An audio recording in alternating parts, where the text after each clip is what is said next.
Good evening, everybody, and welcome to the latest episode in our series called Seeing China Through Film.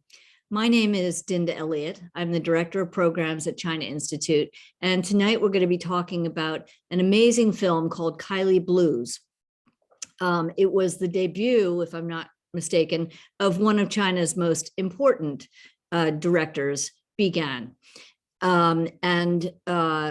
are absolutely delighted tonight that we are going to have Richard Pena talking about the film. The film is part of a series of China's most important films that has been curated by Richard Pena.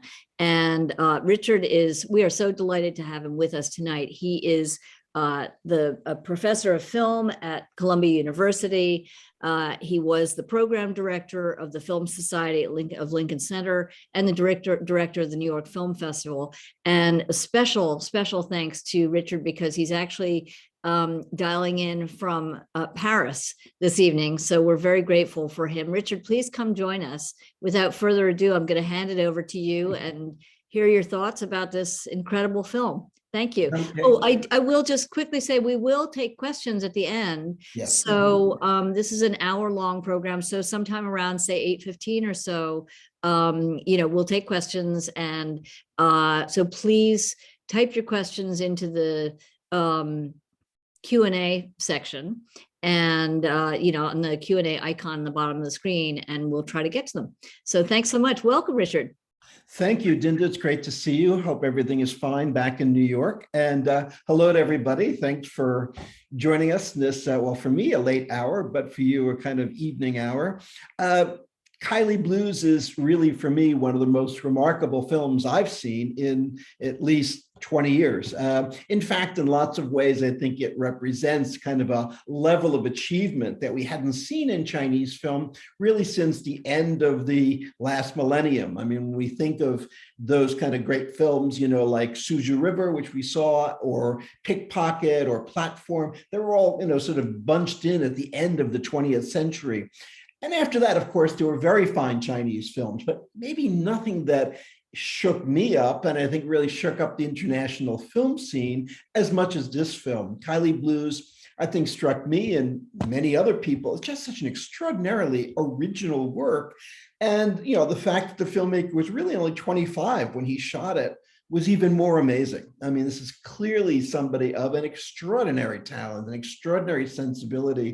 Really, when I think of comparable examples, Orson Welles made Citizen Kane at 25.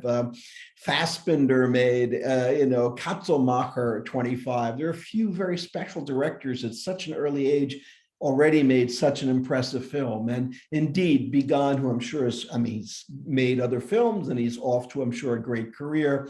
Even if this was his only film, I think he'd already have a guaranteed place within Chinese cinema. So without further ado, let me go on. Let me say, I'll try and actually give you maybe a little more time for questions. I'm sure it's a film that'll bring up, or already has brought up, many questions for you. When I've taught the film, it's one of the films that my students most want to discuss. So perhaps that will be the case with all of you as well. So I'm going to move now to my PowerPoint and just go over a few things and then also some images from the film that we can talk about. Okay, I thought I would begin just very generally. I like very much to start off generally and then move a little more intensely onto the topic. We speak about cinema in China today. If we think of this period that we're looking at, the first film we saw, of course, in the kind of modern part of the series was Yellow Earth, which is from 1984. And now we're in 2022. So in a certain way, one could almost make 2000 a little bit as the dividing line, almost if we have two periods in a way. And I'll talk a little bit more specifically what we mean by that. But by 1999, people like Zhang Yimou, who of course was the cinematographer for Yellow Earth and went on to do very distinguished work himself, was already feeling that his work and that of a lot of people of his generation was not being appreciated. As he said in this quote here, when looking at Chinese films, international film festivals have a double standard. In other words, we were still expecting, and I can say we, because of course I was working at an international film festival back then, we are expecting each new film to hit us with the surprise and the wonder of those early fifth generation films or whatever. And indeed, by that point, these directors, while making very competent and even interesting films, perhaps lost a little bit of that edge in a way. The other thing for us to think about is, where do these films fit in with Chinese viewing itself, with the experience of cinema for the Chinese? So I'll try and talk a little bit about that in my introductory remarks now. Now, cinema was one of the things that most marked the end of the Cultural Revolution. As you probably know, during the Cultural Revolution, there were a number of years, 3, I think, from 67 to 70, where there literally was no film production. The country just simply shut down, and other than some documentaries, they really didn't make any feature films. It began up again in the 1970s with films of the model operas, but film production remained very, very small, quite limited. Soon as that was over, by 1978, 79, the industry began to come back. And as it was one of the few really major public entertainments, it grew quite rapidly. So that by 1986, China was already making 151 films a year, far more films than they were making in the pre-Cultural Revolution period.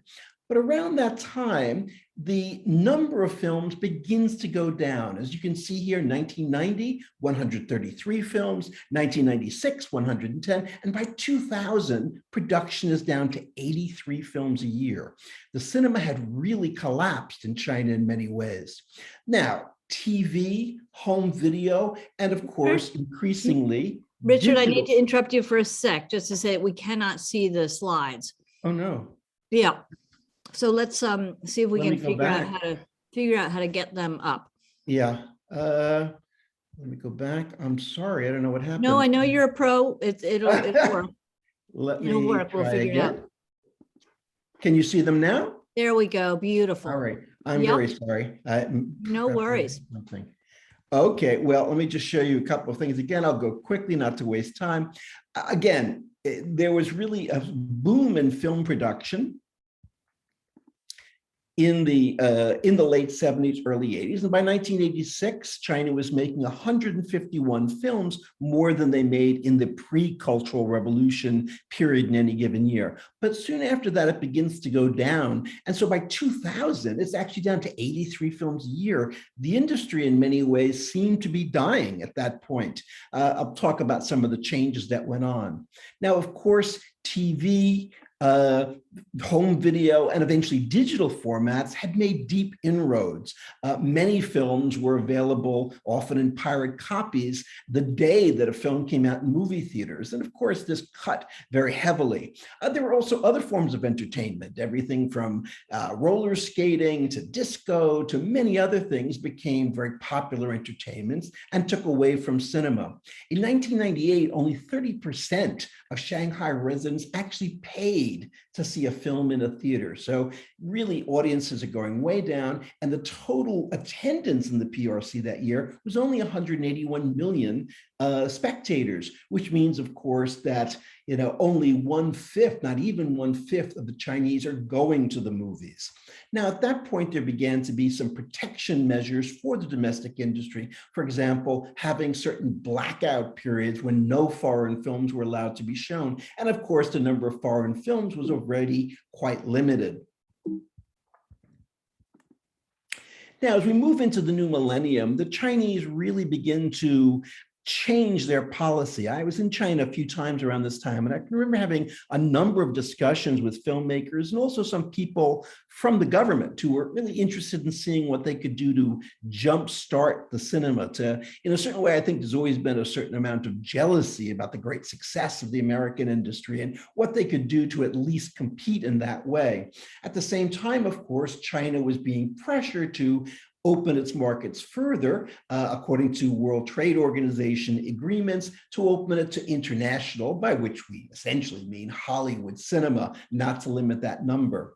In 2002, China finally decided to break the distribution monopoly of the government agency China Film and allow private importers. So more foreign films than ever began to come in. You also had a lot of conglomerations By that, I mean a lot of what had been state studios. Remember, the cinema had been completely state run up until 1994. Many of them privatized, and they began to sort of merge, form larger entities, sometimes combining with private studios as well.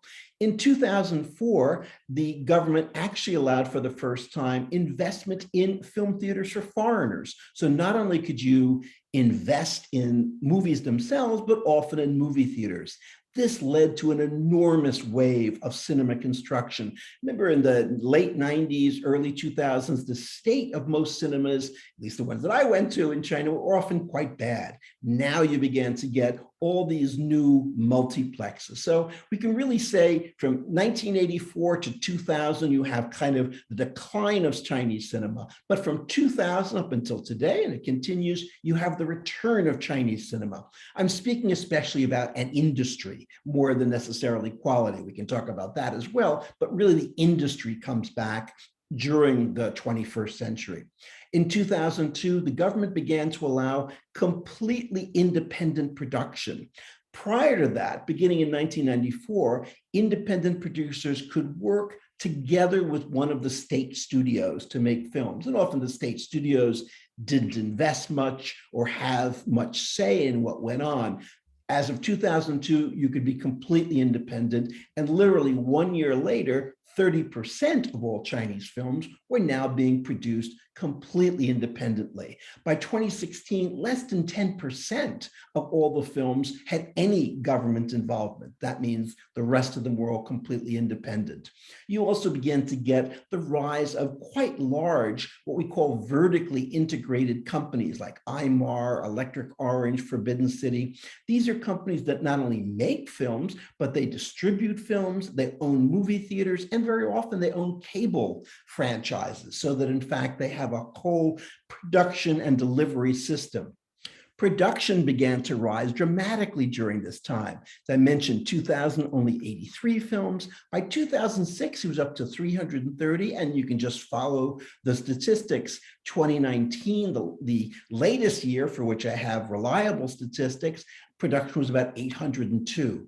Now, we can talk about whether or not all of these films were actually made, how many of these films are tax dodges and things like that, but it just shows you how literally within 20 years, production, was increased tenfold in China. So really, this century has been very good for the Chinese film industry, just in terms of the number of films that have been made. Simultaneously, you had a great rise in audience attendance. 2004, it's still relatively low at 175 million. But again, just looking 7 years later, it's already up to almost 2 billion. So at that point, at least every Chinese person is theoretically going to the movies. And I think it's probably close to about 3 billion tickets sold a year right now. Also, as I mentioned, there was a great wave of cinema building. In 2000, there were only 3,100 film screens in China, but by 2018, it was believed that screens were expanding at a rate of about 30 new screens a week.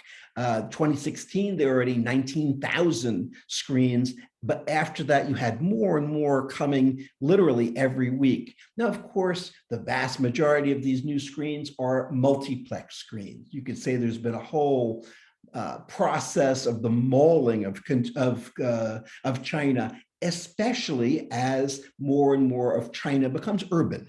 This is really an urban phenomenon in lots of ways. Something else that made that possible was digital technology, because you no longer needed heavy and to a certain extent extensive, or expensive, I should say, prints shipped all over the country. Now, of course, digitally, you could send a film out from one location and it could be shown in many movie theaters at the same time. There's also a demographic split. Older people largely stopped going to the movies, as they have in many other countries. The audiences generally were skewing much younger. Okay, that's just a little background on what was going on. So one could say by the time Kylie Blues comes along, industrially, the cinema is doing quite well, which might mean in a certain way why films like this can begin to come out, because indeed the industry is going so well, so powerfully, that it allows sometimes things from the margins to have more of a chance to appear. Another thing I want to talk about is cinema and poetry, because this is certainly something that Kylie Blues is very conscious of. It's a film that's very consciously made as a kind of cinematic adaptation of certain ideas about poetry. Now, to go back, this has always been a long discussion in film history. We can talk about the whole relationship of cinema to spoken language, what I call here cinema's linguistic metaphor. How many books can you find in a bookstore that talk about the language of cinema or the grammar of cinema? We always want to think of film almost in linguistic terms, but actually, how much is cinema like language? What are the linguistic terms through which we can imagine cinema? For those of you who'd be interested in looking at this further, probably the most sustained and I think richest studies of this topic, not that I think they're conclusive, but they're very provocative, are both by the French critic Christian Metz. His book, Film Language, a study of the semiotics of cinema, and especially language in cinema, are two really dense but very interesting volumes that really wrestle with this idea of the relationship between film and language. Among the problems that Metz really talks about is how cinema cannot really be reduced to some idea of language. For example, if we have an image of a chair, would we say that that's a word or a sentence? Is an image of a chair simply the word chair, or is it a sentence? This is a chair. This kind of lack of specificity really makes it impossible to imagine a true grammar of cinema. When people speak about a grammar of cinema, it's just basically a set of techniques that limit the way that film should be made. It doesn't at all talk about what the possibilities for cinematic expression might be.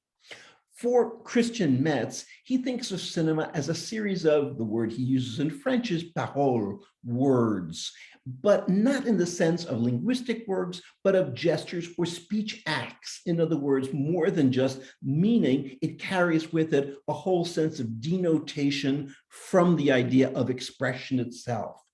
And these paroles, these cinematic gestures, gain meaning and identity through their association with other cinematic paroles. So the meaning of a word can only really be discerned in terms of its relationship to other words, to other cinematic paroles within a kind of context. For Christian Metz, he talks about there being two kinds of basic structure. The one that we're most associated with, we understand very well, is what he calls syntagmatic structure.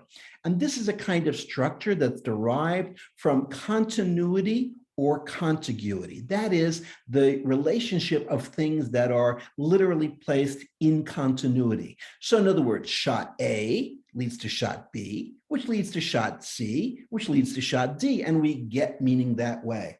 It's what Metz calls horizontal enunciation, because in fact, there's a chain of meaning. Metz goes as far as to call the classic Hollywood cinema, that cinema we all know and love so well, la grande syntagmatique. This is really the best example of this kind of filmmaking. But Metz also talks about another kind of cinema, which he sees as much more linked to what we would call modernist cinema, and that is paradigmatic structure. Paradigmatic structure, the meaning is derived through a series of connections and associations. In other words, you can have meaning going from A to B to C to D, but A also has lots to do with M and N, and D has a lot to do with Y, and Z actually is very much linked to L. In other words, you have a much richer kind of connection. It's not merely continuity or contiguity. You have all kinds of ways that these images, these cinematic paroles or gestures, are in fact linked together.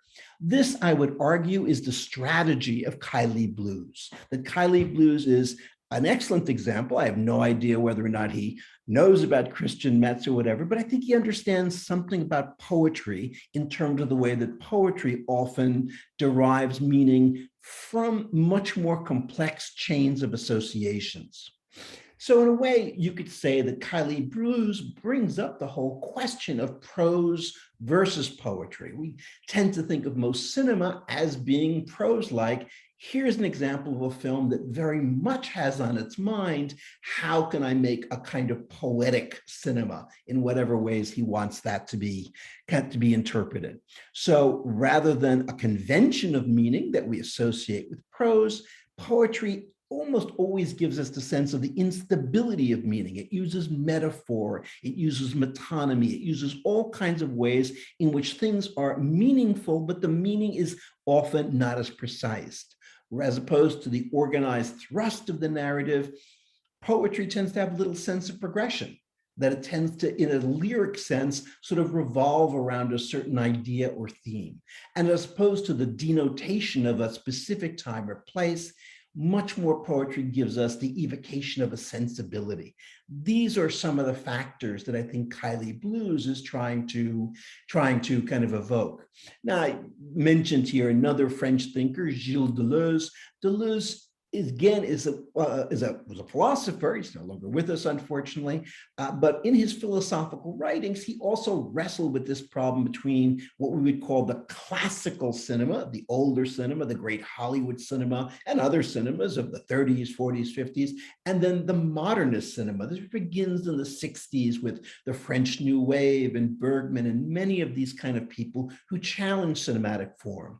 And for Deleuze, this movement between the classical and the modernist cinema was a move between what he called the movement image, in which every image derives its meaning from being part of a dynamic, changing unity, versus the time image, where increasingly the images break free from their ties to other shots. Each image now exists more and more as a separate event. So you can see different writers about film are all trying to describe the same phenomenon, but doing it in different ways.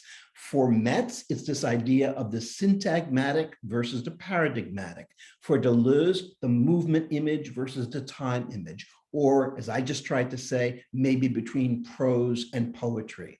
All of these in a certain way are showing how there's a kind of rupture in sort of the approach that I think Kylie Blues, very interesting way, represents. Now, to speak more specifically about Kaili Blues, the film is completed in 2015. The director is Bigan. The film was shot in Guizhou, and Guizhou is one of the poorest Chinese provinces. It's a province that has not really enjoyed the extraordinary economic boom of China. It's still seen as being very underdeveloped. It's kind of almost underdeveloped China. Perhaps, not coincidentally, it's also one of the provinces that has the largest share of minority communities, that is non-Han peoples. The largest single group within Guizhou are the Miao people, which are quite an extensive people. They various branches of the Miao can be found everywhere from Vietnam to Sichuan. It's more of a kind of cultural area than a kind of specific ethnicity. And in fact, they are related culturally to the Hmong people, who of course have a considerable community in the United States, especially in the kind of Great Lakes region. Here is Guizhou right here, so you can sort of see it, where it fits in with the rest of China. Again, when we think of modern China, we often, of course, especially think of the coast, or even places like Xi'an, which have also enjoyed some of the great economic boom. But Guangxi tends to be somewhere that has, Guizhou tends to be a place that has enjoyed less of that. And indeed, the images that we get in the film are often of a very underdeveloped looking place. We see lots of things that seem to be broken down, under construction. None of that sort of glory of modern China seems to be visible for us. Now, Bigan himself was born in 1989. He's a shamefully young person, and of course made, this film, as I mentioned, when he was just 25. He was actually born in Kaili City, which is in Guizhou, and his own background is a mix of Miao and Han. So he grew up in an atmosphere where, of course, he was in contemporary China, but he had very strong influences from his mother's family, which was the Miao side. As a young man growing up, he had very little interest in art or cinema until he got to high school, at which point he became especially interested first in television and decided he wanted to learn how to write television series. So he went to college in Shaanxi. While there, he also began to appreciate and to write poetry, began writing his own poetry. And it was also in Shaanxi that he discovered, through a college film society, the work of foreign directors. As he said, he had never seen a non-Chinese film until he got to Shaanxi. So he was kind of a late arrival to cinema in a way. And he was quite taken with the work of Andrei Tarkovsky, the great Russian director, and the Taiwanese director, Hou Hsiao-hsien. Two very interesting comments he made is when he's speaking about the work of Tarkovsky, Bigan has said he had no idea that such films as the ones that Tarkovsky made could exist. This was something completely out of what his experience of cinema was. And as far as Hou Hsiao-hsien, the great Taiwanese director, he said something, he has the ability of transforming the everyday into something very different, which is an interesting reflection, I believe, on his own work.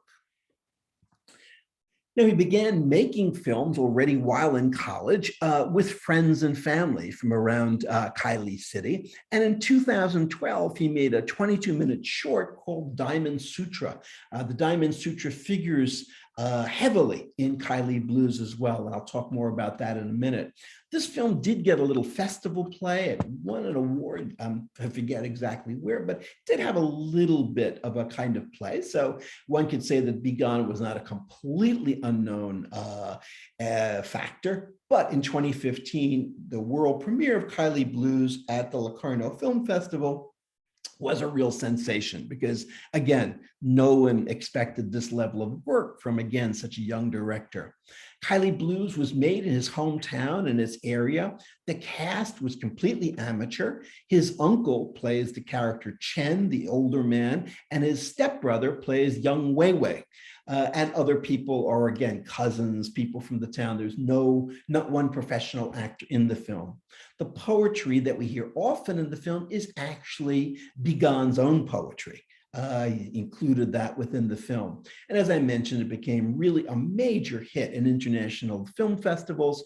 Its US premiere was at the New Directors New Film Series, which is co-sponsored by MoMA and Film at Lincoln Center in 2016. That's when I first saw it. And indeed, it was a film that fulfilled all the incredible things people had told me about it. Since then, in 2018, he made a film called Long Day's Journey into Night, which was a really considerable hit in China. It's not an easy film, so it's impressive that it did as well as it did. Personally, I prefer Kylie Blues, but again, this is a director of, I think, extraordinary talent. Now, the sutra in Buddhism is really a collection of aphorisms or short tales meant to impart spiritual guidance. You could compare them to hadiths in Islam or maybe parables in Christianity. You know, short aphorisms that in a certain way give you examples of correct behavior. Many of the sutras were usually ascribed to people who were disciples of the Buddha, people who were around him. And of course, because they are by the disciples, they're subject to revision or more interpretation. That's not the case of the Diamond Sutra, which has been called by some people the world's oldest printed book. There are versions in Chinese that go back to the 8th century Common Era. Unlike other sutra, the Diamond Sutra is actually said to be the actual words of Gautama Buddha spoken to Subhuti, one of his senior monks. So because of that, there's a certain reverence attached to the Diamond Sutra that the other sutras don't have, because of course, they're by disciples as opposed to Buddha himself. Now, the major themes of the Diamond Sutra are, first of all, the whole notion of antaman, which is non-self, the way in which you kind of free yourself from the notion of an ego or an individuality. You lose yourself into a larger reality. The emptiness of all phenomenon, everything is fleeting. Nothing has permanence. Everything is constantly, in a certain way, on the move. All beings, the liberation of all beings from any attachments. And of course, finally, the importance of the Diamond Sutra itself. These are some of the major themes that the original text really brings forth. And in fact, The film, as we'll see, makes direct reference to it.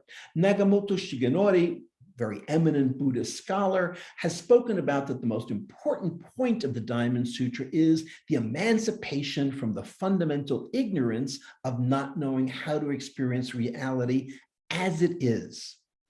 Too often, what we try and do is we try and make reality what we want it to be, as opposed to truly experiencing it.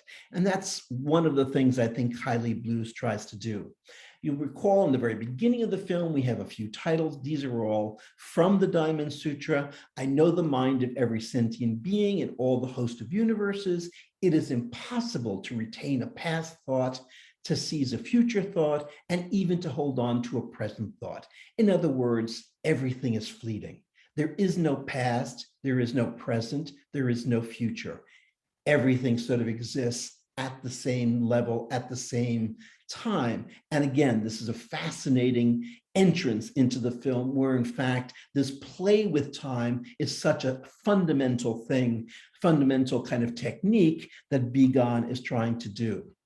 Now, other key influences on Bigan, he's obviously, I've met him once, he's nice, but didn't get to speak to him as long as I would have liked, is just what interesting influences he brings to his work.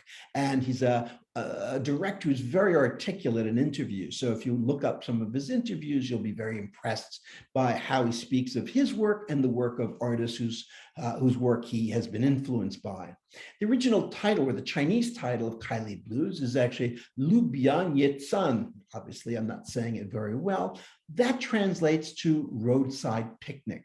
Roadside Picnic is actually the title of a novel by the Strugatsky brothers, two very great Soviet science fiction writers. It was the basis for Tarkovsky's film Stalker, which I hope many of you have seen, a real masterpiece that Tarkovsky made in 1980. Now, in Stalker, a guide who's called the Stalker leads two men, identified as the writer and the professor, into a forbidden area that's simply known as the zone, an area where it's believed mystical things happen and that normal relations of time and space no longer apply. In the Tarkovsky film, it's rumored that either a meteor landed or a flying saucer crashed, or there's something, but this area is completely off limits for people to go to. Stalkers are people who know secret passages into this area, and they can bring people there. Already you can see that fascinating area in which Bigan reimagines the zone. The zone now, of course, is this extraordinary area that he shows us in a 43-minute shot, which hopefully I'll get to talk a little bit about. Like Stalker, Kylie Blues involves a journey that seemingly takes no discernible time. If you see Stalker, even though it looks like it takes an enormous amount of time and effort to get to the zone and to be in the zone, in the end, it almost seems like they've been gone for a couple of hours. You know, it's very, very hard to really parse the relationship between the actual physical journey and the kind of journey as it exists in the story. Similarly, in Kylie Blues. Now, Bigan has also spoken, he's, again, someone extremely interested in poetry, of his admiration for someone who's a personal favorite of mine as well, the Portuguese poet Fernando Pessoa. The original title he gave to the film was actually Huang Guanlu, which is actually the Chinese translation of Pessoa's The Book of Disquiet, one of his finest collections of poetry. But the censors said it was too downbeat, so don't call your film that. That's where he came up with Kylie Blues. Now, for those of you who know the work of Pessoa, you know that Pessoa wrote under 4 different poetic personalities, and the poem, each different poet had a completely different style. It's actually been discovered he wrote an even more personalities that people didn't know until after his death. These were, as Pessoa would say, heteronyms, not pseudonyms. Each was almost like a different person. So again, that instability of identity is something that really is very essential to understanding Pessoa, and it's something I think Bigan really picks up on. Now, again, I spoke about paradigmatic form before. You can see how here you have the relationship to the monk who's spoken about in one of the early stories, the death of his old son, Wei Wei's relationship to Chen, and then the relationship to the old doctor, and the relationship to Crazy Face, so that these relations keep shifting. The old doctor, then we hear about the death of the doctor's son, how it relates or reflects back on the death of the monk's son, or the relationship to music. We get that through the cassette player, which doesn't seem to work, and Wei Wei, whose motorcycle won't work. So you can see how very often these themes come out. Again, if we had time to really go over the film, you see how cleverly, very often, Begun will take a single element and repeat it in different contexts throughout the film. For example, the film begins with this kind of traveling shot, this kind of almost 360 shots, more like a 180 shot, with the camera going along the wall. And then suddenly he just inserts some black here. And then the movement keeps going, where we come upon this old doctor and this dog. Dogs like this are very common in Tarkovsky's work as well. So in a certain way, even though Begun seems to be implying a visual and spatial continuity, he's also interrupting it, also suddenly giving us a piece of black, so that even though we think of the space as whole, in a certain way, it's not, or we understand that there's been some kind of interruption. Again, I put this again, these sort of quotes from the Diamond Sutra. The first time we see Chen, we see him coming out of this darkness, and then we hear, over the radio that the wild man has caught Wei Wei. We then get this sort of image, very kind of ambiguous as to who this character is. We then have a shot of the television, and we hear that now Chen Sheng, the character coming out of the darkness, will read one of his poems. And these are actually the poems by Begun himself. Later on, we have Begun with Chen with Wei Wei, and the silver disco ball, which makes an appearance at many places throughout the film. Later on, for example, when we have what are seeming flashbacks, we see it very often in some of the bars that Chen hangs out in. We see Chen on this ride, kind of here, we're hearing, we're moving. Suddenly we go to a first person shot, and then we get the image of not only somebody dressed in traditional Miao outfit, but someone who could also be possibly the wild man that we keep hearing about in news broadcasts. Now, I'm almost out of time. I mentioned, again, you see the disco ball appearing in very odd places. In a way, again, it's important to see the film is not operating in a syntagmatic mode. It's not just how A relates to B. These shots really form much more complex networks. We have to really think, oh, here we're seeing the disco ball. This brings up, again, the past, his past as a gangster, his past as living, a kind of faster life, and also, of course, his relationship with his wife, who we assume was dead, but seems to also be alive. Here we get these remarkable shots of this house next to a waterfall. I mentioned how much of the film, what we see, often seems unfinished, badly done. This really looks like China in the 1970s. I was never in China in the 1970s, but I was there in the 80s, and still a good deal of China looked like this. Now, of course, we think of China as gleaming and new, but this area still has this kind of underdeveloped sense to it. And of course, you get these remarkable images when they're inside Chen's apartment of a train barreling through. And of course, the train is another one of those symbols that will reappear throughout the film. Let me just go quickly and just mention something a little bit. Again, at a certain point, right before we go into the, masterpiece moment of the film, which is, of course, that 43-minute long shot. I hope you all noticed that. We get this kind of curious image of the batik.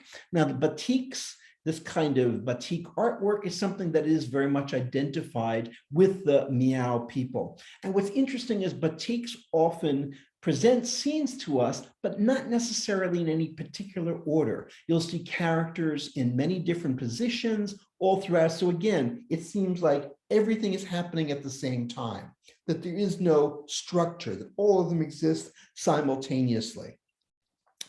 And in a certain way, the batik is almost our introduction to this long take, which of course begins here with this character, a more grown-up Weiwei on his motorcycle, and of course goes across a river, back again, brings us from past and present. We see this young woman who may or may not be the wife of Chen, who he claims is dead already. The camera seems to have absolutely no limits, follows characters, for a long time. As I said, the shot is 43 minutes long, and I think it's a truly brilliant shot. I mean, it really captures so many different things.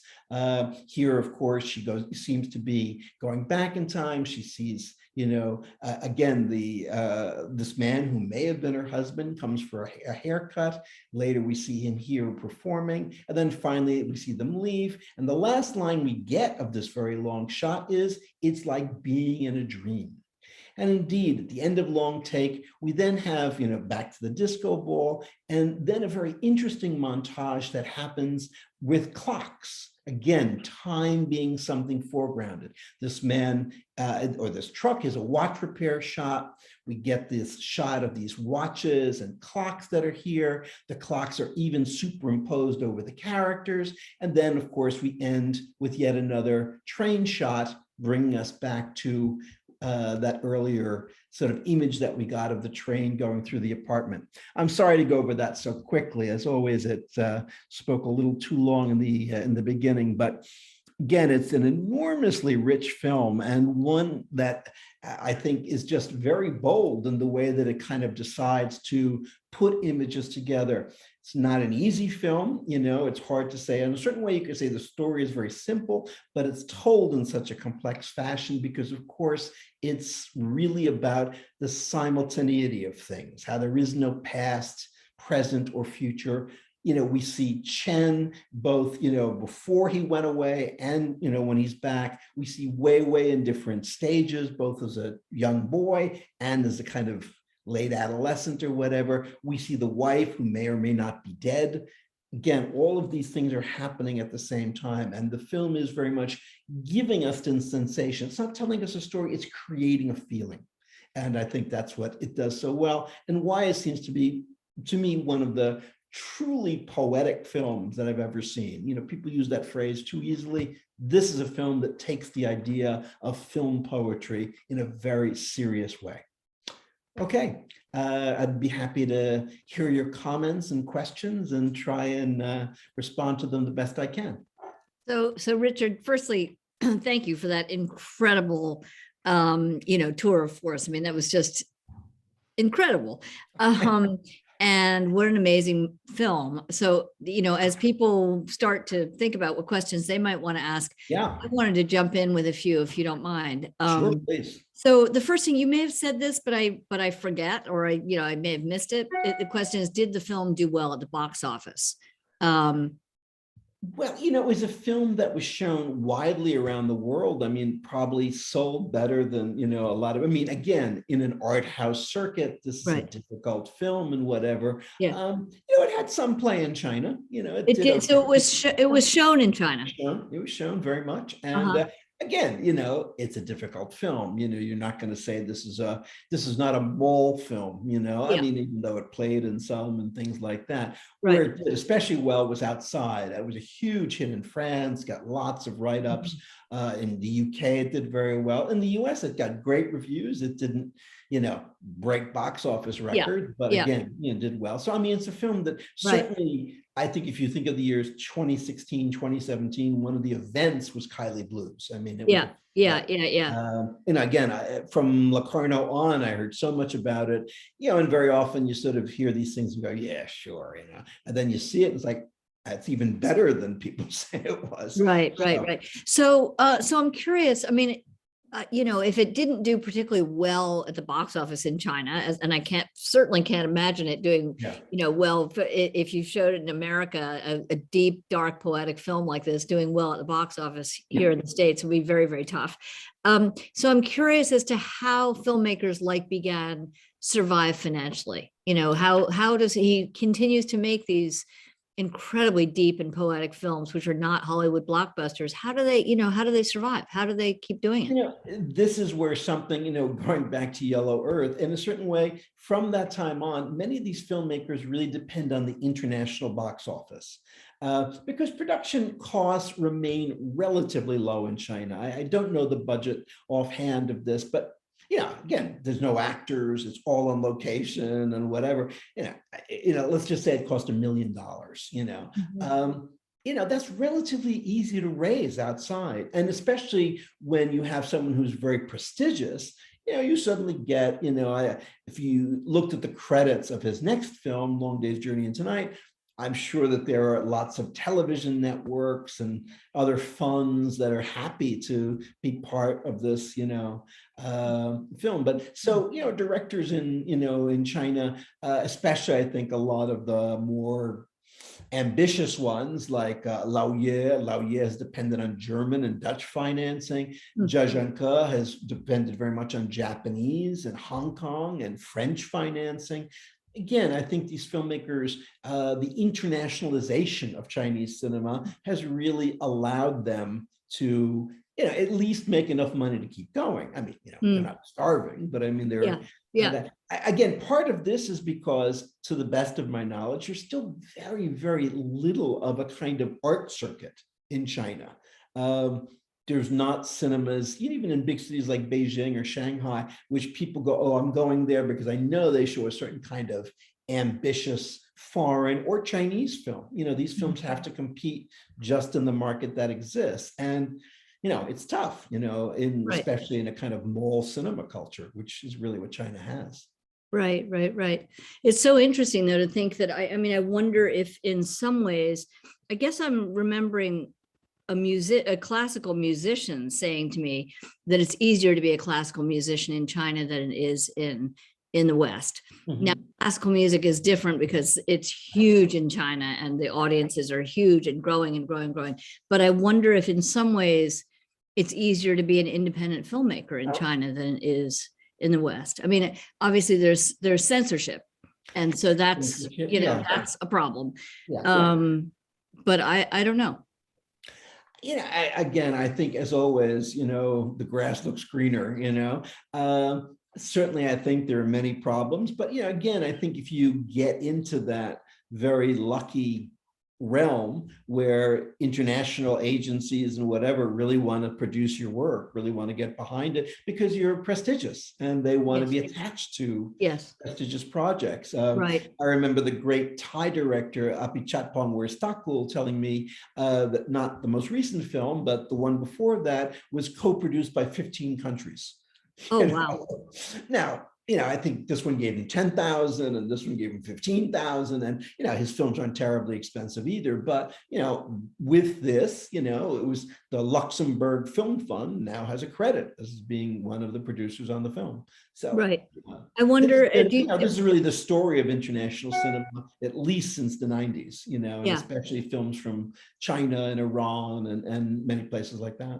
And has Begun continued making We made another film that was shown in 2018 at the New York Film Festival, among other places, called Long Day's Journey into Night. And that film is noted because there's a long sequence in it, which is in 3D. So it's 2D, and then suddenly the film becomes 3D for a while. I think it's interesting. I think there's a lot of good things. I personally prefer Kaili Blues, but this is a young filmmaker and he's, so creative, and he's going to find, his métier. And I think he's working on something new. As I said, I don't know him terribly well. I just one time interviewed him on stage and, was happy to be able to do that. Wonderful. I am curious. I mean, it's interesting. We had Chen Kai-ge on our stage, a month or two ago, talking with you, and he was telling us. I'm not sure if he talked about it in that conversation, but we know that since that event, he has, he directed a new, as he referred to it, as a propaganda film. Basically, it's a huge blockbuster film about the Korean War and, portrays the Americans as the bad guys and all that stuff. And it's, huge popular blockbuster film in China. And, I wonder to what, so there's someone who has made these beautiful, arty, independent films, but then makes a decision at a certain point to also make something that's going to make the government very happy, et cetera. And I wonder what kind of pressure there is on, say, someone like Bigan, to do that kind of stuff as well. I mean, maybe I haven't seen that film. I'm dying to see Chen Kaili's film, the new blockbuster, and it's probably cinematically beautiful. But it's definitely sort of a government take on the world. It's very hard. I was trying to be as careful as possible because I'm not a filmmaker. I'm just I used to be a film bureaucrat. Now I'm an academic. Basically, people make life choices. Yes. And at a certain moment, people maybe say, "I'm sick of struggling." I'm just going to try and do something, that will guarantee me a good life, and it'll be well made. And, so I don't want to put words in their mouth, but I mean, I think it's just a matter of personal choice. And there are some people who continue to struggle, continue to sort of, go up against that. And I mean, if you look at, for example, the fifth generation, I mean, we always think of the 2 or 3 people we know, but a lot of people, after 1 or 2 interesting films, just join the industry, Yes, sure. Yeah. Not terribly, a lot of them work for TV, a lot of them, right. Look, I mean, I'm sure they wanted families and they wanted houses and they wanted all these things that many of us have or would like to have.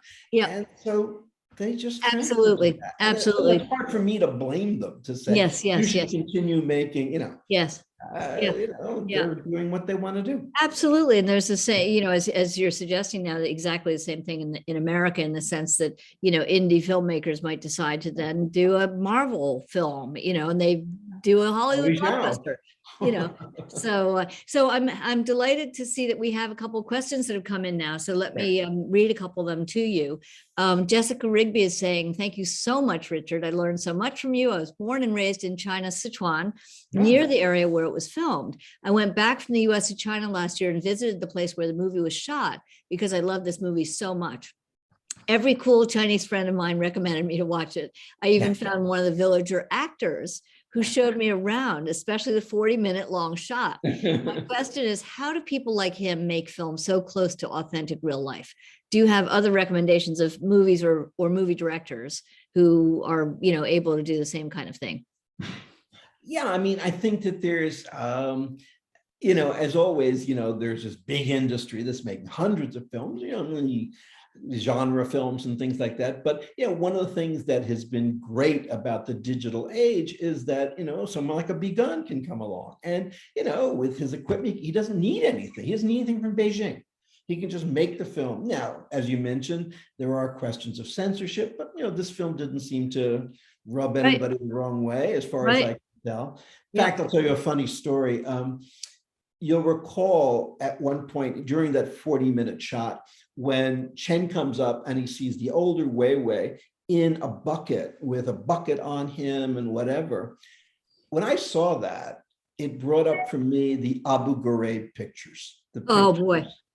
And I actually asked him that, and he got very shocked and it has nothing to do. I've never seen those. And I could tell it was just like somehow, I think he thought I was trying to give the film a political spin. Which but the image was so, so powerful. Remember those horrible images of the Iraqi prisoners. Right. And, it looks a lot like it. Right. He claimed nothing to do with it. I believe him, but. Interesting. Yeah.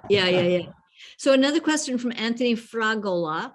The character seems secondary to the surroundings. Yeah. We see long rides on motorbikes and cars, and even a short ride on a boat across the river, but characters rarely say anything meaningful to one another or anything at all. As you said, the young woman may or may not be Chen's wife, and she says nothing, nor does she respond to him when he sings to her. Can you speak to the absence of character development and the fragmentation of character as a vehicle for narrative? Well, I mean, again, I think it depends on what we mean by narrative. I think it's less a narrative than it is a sensibility. Poetry tends not to have a narrative. Yes, there are epic poems and whatever, but we think of poetry, we get a feeling, we get a sensibility. That's what I think this film is doing. So these characters, I think what you said in the beginning, Mr. Fragioli, was perfect. That in fact, these aren't real characters. They're sort of part of the landscape. They have as much to do with the film as the surroundings. And so in that way, there's not development that we would think of in the normal sense of movies where characters go through a trajectory. No, I think that's not the slightest interest in Be Gone. His interest is in making a kind of evocation of the world, how again, as the Diamond Sutra says, to really understand how the world actually is.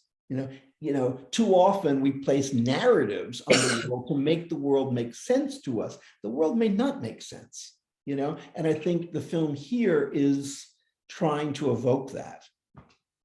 I'm curious, when you, if I could throw in one final question, we're just about at time now, but when you talked to Be Gone on stage, interviewed him, I wonder if he talked at all about how the challenge of using non-professional actors.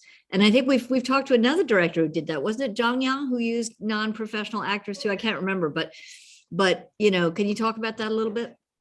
Yeah, I mean, basically, I think it was because he really wanted to make this film where he was from, and as he said, we don't really have a tradition of screen acting in, Guizhou. I mean, it's not like there's, people you can call on. So, I mean, he wanted to get people who he felt, could work. So, as I mentioned, one was his uncle, one is a stepbrother. I mean, and all of these were just people who were around. So I mean, I think he felt that. And again, I think one of the things that I like is, for me, he uses non-actors well. I have a personal gripe when people cast non-actors, then ask them to act. I always feel like, no, non-actors that's the power of cinema. You can just be, and that'll come across. But if you get a non-actor and you try and make them act, they tend not to be very good at it. I mean, that's why we have a profession called acting, because there are people who actually trained to do this, but I mean, I think these people are perfect, You couldn't get an actor, in my mind, a profession, who could do it as well, or better, let's put it that way. Because these people exude just a certain sense of being in the place, of belonging there and stuff like that, which is one of those very mysterious things, but that's the power of using non-actors, that they really bring an authenticity that is almost impossible to create. Richard Pena, you are absolutely brilliant. Thank you so much for joining us tonight. And thank you to the audience for joining us for this marvelous conversation. I want to encourage you all to tune in for the next episode of our Seeing China Through Film series, which will also be moderated and presented by Richard Pena. He's going to be talking about The Elephant Sitting Still, which is a film made by the director Hu Bo. And we hope you will tune in. That one is also going to be online. We also have a bunch of other programs coming up soon. Chinese New Year Family Festival. We have a Chinese New Year variety show. We've got Han Feng, the designer, talking about her designs. We've got Liz Economy talking about The World According to China, her new book. So please keep tuning in. We're so grateful for your support, and join Richard Pena again, March 16th. We're looking. If I can just mention, there were a few questions we didn't get to. If you have questions, feel free to write to me at RAP4@columbia.edu. Be happy to try and respond to any questions you have. Fabulous. So generous. Thank you, Richard. We look forward to seeing you again soon. Thank you so much. Get some rest. Thank you, everyone.